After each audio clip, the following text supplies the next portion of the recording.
My troublemakers in the back, good morning. Welcome to 1 Million Cups. If you have not yet gotten your cup of coffee, please feel free to grab some. It's a lot and it's delicious. So how many people here, this is your first time being here at 1 Million Cups? Oh my good, Matthew, put your hands down. Welcome to 1 Million Cups. Thank you very much for joining us today. So 1 Million Cups, for me, I see it as a way to bring together some of the best and the brightest in our community and help other entrepreneurs work through challenges to find ways to grow their business, to find ways to reach out and create that community. Because for anybody here who's an entrepreneur, sometimes that can be a very lonely place to be when you're in the weeds. And so 1 Million Cups is a really great way to create, to co-create that inspiration across the Golden Isles. Skip, what's the latest number? 135. 135 1 Million Cups that are happening across the country. And it actually started with the Kauffman Foundation in my hometown of Kansas City, Missouri, which is really kind of this amazing full circle thing to be able to participate in something that originated in my home community. So today we're going to have two presenters, and I will actually be one of those presenters. However, I'm not going first, so I'm very excited about that. We had one of our presenters have to drop out at the last minute, so I'm just going to pop in there and tell you a little bit about my other side hustle. We're going to give about a 6 to 8 minute presentation. We're going to talk. We're going to ask for some feedback. We're going to ask questions around challenges that we're having, things that we want to improve on, ways in which we want to grow. And we're going to ask for your participation. We're going to ask for your feedback. We're going to ask you to bring your brilliance here to us today. So again, welcome to 1 Million Cups. There's one more thing, which is why I have my phone up here, that's happening today.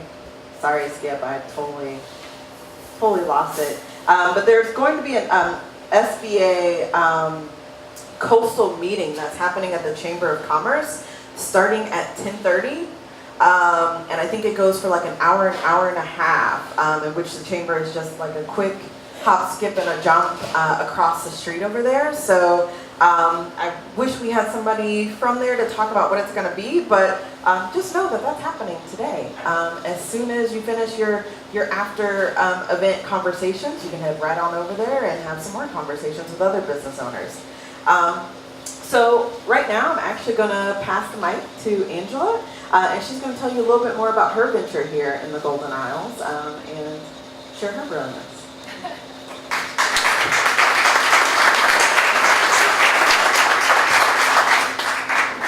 Good morning. I need to hold this, right? Yep. I'm Angela Hrdlicka, and I am with Island Green Associates. Our business is actually located now since March. I was the very first tenant at the Wick, which is down the street, 1612 Newcastle, very cool new office space. And we are a security and investigations consultancy focused on the prevention of violence and fraud. So my husband is my... Do you want her to use the other mic? Yeah, try that one, and I'll steal this one. Okay, how's that? That's better, isn't it? Better? I'll just have to stand still and try not to wiggle too much. So yeah, my husband is my mostly silent business partner, and he and I moved here from Washington, D.C. in late 2000, and we love it here. We've raised our boys here. We have 2 teenagers, both of whom go to Glenn Academy. And both of us are retired federal law enforcement. And just to tell you a little bit about my background, I was mostly spent most of my career as a Secret Service agent and criminal investigator in the United States Secret Service. And in case you don't know, most people sort of think of Secret Service agents as bodyguards. Well, it's certainly a protection agency. I did a lot of protection of presidents and vice presidents and first ladies and foreign heads of state. but it's not, bodyguard protection. A lot of it is advanced preparation and putting proactive measures in place to protect the president wherever he travels. In addition to that, the reason the Secret Service was formed actually was to protect the nation's financial system. In 1865, there was a massive U.S. counterfeit currency problem during the Civil War. And so the Secret Service was created to prevent the currency from being counterfeited. And so I did a lot of financial crimes investigations in the Secret Service, as well as some protective intelligence investigations, which were very fascinating to me. And those basically are threat cases, so investigating and trying to mitigate the risk of individuals who pose potential threats to those that the Secret Service protects.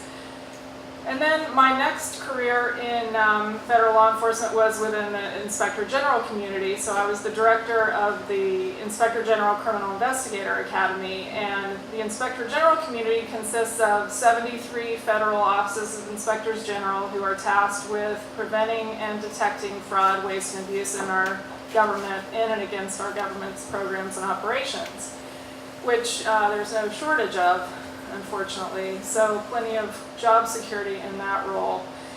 But unlike sort of traditional law enforcement, my career was really focused more on protection and prevention of targeted violence and financial crimes. And so I've tried to bring that skill set to our clients to help them protect themselves, their businesses, their families, their reputations, and their assets. So just to tell you sort of a little bit about what we do, we have sort of 3 lanes that we work in. We are a government contractor, certified small business by the Small Business Administration as an economically disadvantaged women-owned small business.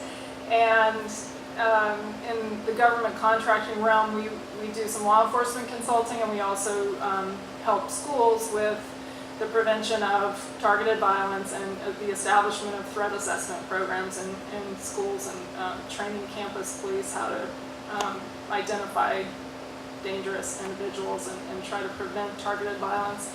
Targeted violence, by the way, is preventable, and unfortunately there are nearly 2 million Americans that are victims of workplace violence every year in this country. So in the security realm, one of the other lanes that we work in, I've been fortunate to get some fun clients. I do security assessments for Major League Baseball stadiums. I've done 12 of the 30 within the league, and that's a great assignment. There's another one that's totally escaping me right now in the security realm. Oh, we do executive protection for high net worth and high profile individuals as well. We are licensed by the Georgia State Board of Private Detective and Security Agencies, and I'm a licensed private investigator.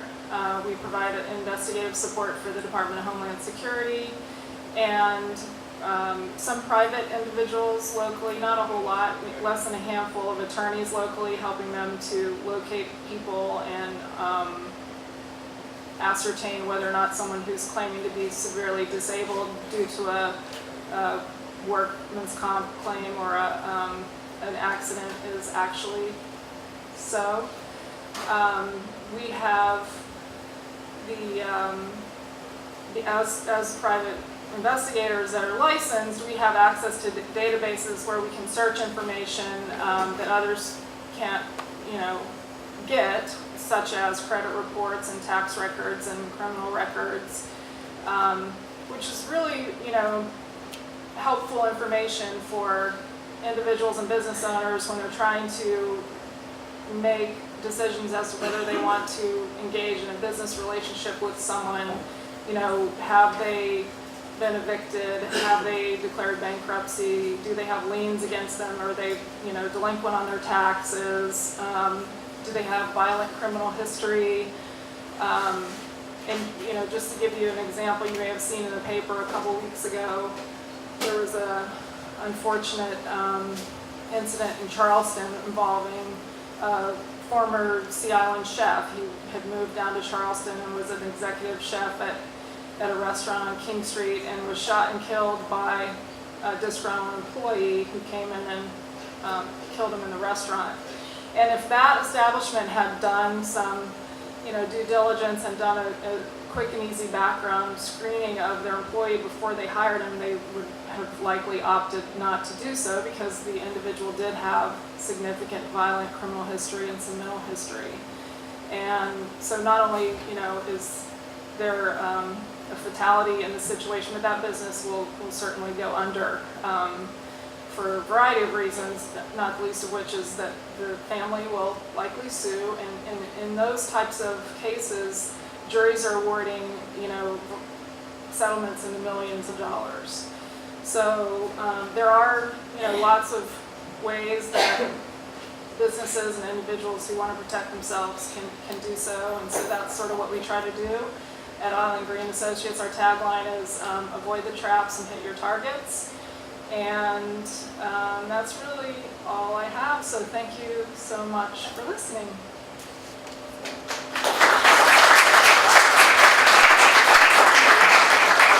Thank you very much. So does anybody have any questions, things that they want to add? I've got the mic and I can come to you.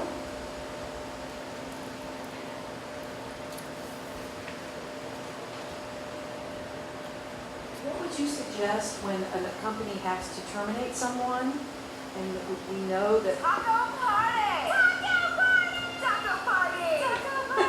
we know that it'll be a violent reaction? What would you suggest with that? Did you just say that it will be a violent reaction? You know or you fear? Yeah, Not yeah. know, that's the wrong word, but if you fear If you fear, and that's a big clue. You should always pay attention to that. If anyone in the workplace is having anxiety or fear that somebody could be potentially violent, you always want to pay attention to that. It's almost always accurate. We have really good instincts. There's a great book called The Gift of Fear that you should read if you're interested in that sort of thing. But I would absolutely plan, and have potentially a threat assessment professional help you with that situation, or law enforcement. Sometimes law enforcement would be hesitant to get involved if there's not, that sort of, law enforcement, again, it tends to be reactionary, and if a crime hasn't occurred, they might not be willing to help you, but you certainly want to plan for situations like that carefully. And before you do have the termination discussion, you want to put measures in place to protect the business from any sort of repercussions that could occur in the aftermath of that. the exact sort of thing that your company Yes. Yeah. Great presentation, very interesting background. Thank you so much. What is your biggest problem right now with regard to your business that you're looking to solve by the end of the year? Well, I feel fortunate in that it's funny, when I first started this business, I spent my career in the government. I never had any shortage of work, and then I sort of got out and I'm on my own. I'm like, well, how do I now I have to find work. That wasn't a skill anyone ever taught me, really. So I've been able to use my network to great advantage, fortunately. And I would say that there are a couple things. One is I do a lot of travel, and I've done travel my whole career. I really much prefer to stay at home in the Golden Isles, and so I'd love to find more clients locally. Ideal clients for us include high net worth and high profile individuals, as well as businesses and schools. But the other thing that's starting to be a little bit challenging for me is just sort of how to scale, because we have a lot of business now, and I am doing some subcontractor support for several projects, but the administrative piece, which includes a whole lot of stuff, is a little more challenging to figure out a solution for, because it's not really the type of thing that lends itself to subcontracting. So that's one of my pain points right now. Hi, Hi, in my small business, I do a lot of freelance writing, a lot of freelance work for publications and websites throughout the area. How would you suggest I most protect my own assets as far as pieces that I've written, copyrights to certain arrangements? What? Yeah, so you're saying basically intellectual property out there on the web, on the internet? Yeah, they're just printing content. Yeah, that's, Way to protect your, I mean, it's not copyright, it's owned by other publications, but how do I protect my own? I don't know. intellectual property essentially, yeah. Yeah, that's a tricky one, honestly. I would say that's a little bit outside my wheelhouse. I don't know that, once your writing is in the public domain, that you have a whole lot of options to, protect others from plagiarizing it. So I don't know. Right, I stumped you. What's that? So I stumped you, all right? Yeah, sorry. And if anybody else here has the answer to that question, like I've got the mic, so.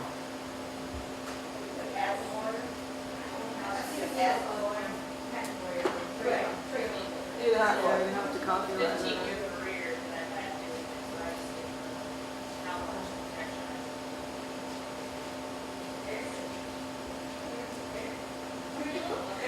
So any other questions out there?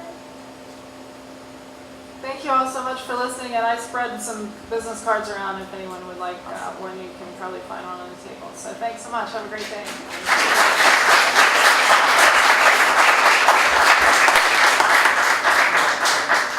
Okay, well, awesome. So before we go any further, because this is usually around the time that we do break time, one, I want to thank Susan Bates and Tipsy McSway for the place. And Rick Townsend and the Golden Owls Career Academy for recording and allowing us to send these far and wide. So if you haven't yet, please follow us on Facebook and give us that nice thumbs up. And you can also download the 1 Million Cups app, and you can actually check in today and give feedback around the event as a whole, but also feedback to the presenters, which is always great. As folks getting up, we're always experts in our field, but sometimes it can be challenging to get up and speak to people. So this is a really great opportunity for folks to get feedback on how they present their businesses as well. So it's break time. Give you about 5 to 10 minutes to refresh your coffee, make some new friends, pass out those very fabulous business cards you've designed, and then we'll come back and I'll be the next presenter. So, great.